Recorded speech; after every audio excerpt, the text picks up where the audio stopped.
Hello and welcome back to goldstocktrades.com. Today we have a new guest with us, Greg Hahn. Greg is interim CEO of Canamex Resources, which can be traded as CSQ on the TSX Venture. Thanks, Greg, for being here with us today. My pleasure, Jeb. Thanks for inviting me. Greg, I've been speaking to Bob Kramer, the CEO, the former CEO of Canamex, and we've gone through a transition since he passed on. Can you give us an update on the transition and on how Canamex is doing? Certainly, would be delighted. Back up a little bit. Bob and I came on board with Canamex together back in March of 2011, and at that time, I took the helm and was president, CEO, and chairman, and Bob was chief financial officer. And as we progressed the company forward, we decided that it would be better for the company if we rearranged the structure of the company, and Bob became CEO and chairman, and I focused on the projects and took the position of president and chief operating officer. So we worked together well in that relationship until Bob's passing just last month. And we worked like a pair on the doubles tennis court. It didn't matter where the ball went. If it went to him, he hit it. If it came to me, I hit it. And we worked together very well in that regard. And now we're in a position where I'm covering for both of those positions, which is a challenge to do. And so we have parsed out some of the responsibilities. One of our independent directors, Mark Billings, has taken the position of chairman, and he is actually doing some of the marketing on the East Coast. He's a resident in Montreal, and so he has access to the East Coast shareholders and capital markets. And then Mike Stark, who's another independent director and was actively involved with Bob on keeping his finger on the pulse of the market, continues to do that and has taken over much of the investor relations functions that Bob was focusing on as CEO.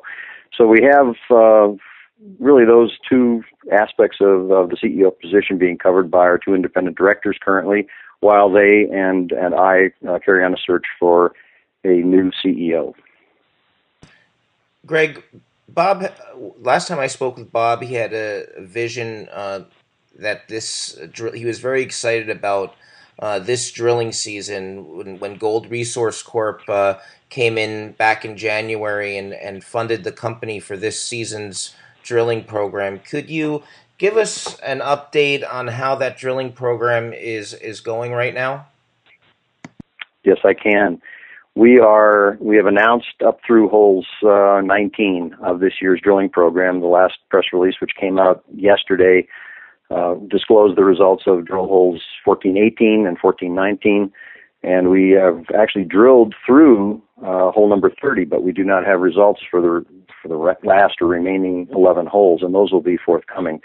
We intend to drill another 15 to 20 holes, so we'll be up through about 50 holes by the end of the drilling season, and we expect to have a continual train of press releases with drill hole results for the next several to 3 months.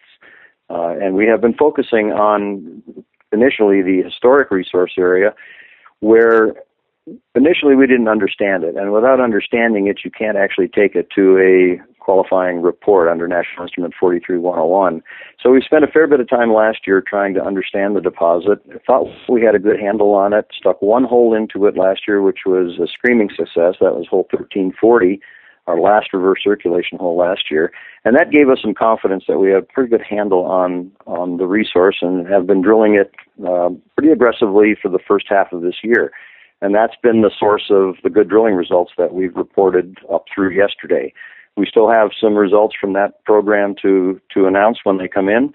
And in the meantime, we've focused our efforts over on the Penelas East and adjacent open exploration ground around that discovery area.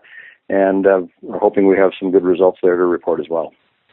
So most of the results so far are from the historic area. That is correct.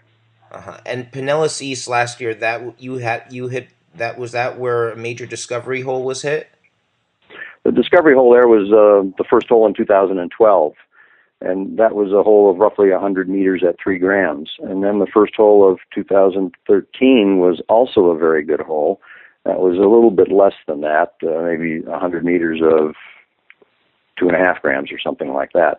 But we had very good results over there. However, we wanted to step back and make sure that we were not drilling material that was non-economic. So we did our own internal economic analysis of what we had drilled to date, concluded that the open extensions were still open from an economic perspective, and so we then resubmitted a permit application to the BLM to be able to continue drilling. Obtained that permit earlier this year, and that's what we're drilling currently. Now, you also recently drilled and you intersected over 6 meters of some of the higher grade material. Is this part of these feeder zones that you were looking for? They're the upper levels of what may be feeder zones. We have a complex structurally controlled deposit, and the gold, the high grade gold that we report is internal to the structures, and then the lower grade material that surrounds it is between the structures. And that's what creates a large enough mineralized interval to be bulk mineable or extractable by open pit methods. But the high grade represents the sweet spots in the deposit, and the lower grade around it represents pay material as well. Now, the Bruner Project already has a historic resource of plus 300,000 ounces. What is all this drilling leading to? Is this going to be leading to a new 43-101 maiden resource? Well, we currently don't have a 43-101 resource. Those historic numbers don't fall under 43-101 reporting standards, partly because there's insufficient amount of drilling and insufficient amount of geologic data to qualify for that. So much of the drilling we are doing is to provide sufficient drill density and sufficient geologic understanding. But what it's doing in the process is identifying a much higher grade to the resource than was identified by the scattered drilling that was done historically. The historic resource has an average grade of about 0.7 grams, which is 0.025 ounces per ton, and our averages are coming up almost twice that. So we're getting a much higher grade to the resource. We're finding much more of it closer to the surface than was anticipated initially, which is going to result in a lower strip ratio, which is going to drive the economics favorably. So we have made tremendous progress in upgrading the quality of that resource and being able to put enough data in front of the engineers that they'll be able to produce a qualifying report.